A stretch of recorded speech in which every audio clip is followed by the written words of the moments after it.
along those lines regarding personality. It just made me think, how do you know that, do people have to grow toward one another, correct? So to what extent do you say, okay, like this is too far, two personalities are too different versus, oh no, this is something we have to work with?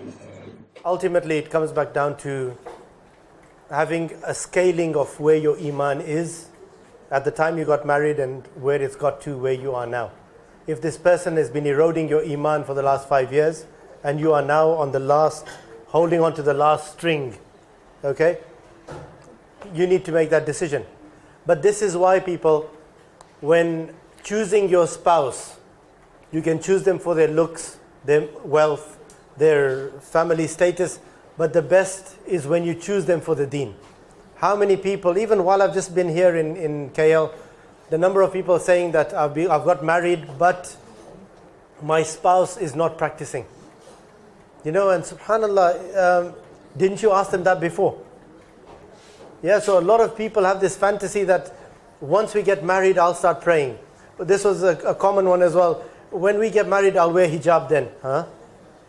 So, there's a lot of these issues that happen. This needs to be rectified at the beginning so that we don't have these problems now. So, for those that are looking to get married, please, you have to drive that potential spouse up the wall before you get married, by asking them all the most difficult questions of what is it that you would do in the situation. Will you help with the baby? Will you change the nappy? Will you do the dishes? Will you do the ironing? Will you? Okay, and you know what they're made of. You see what their metal is. So in that essence, it's very important of identifying beforehand.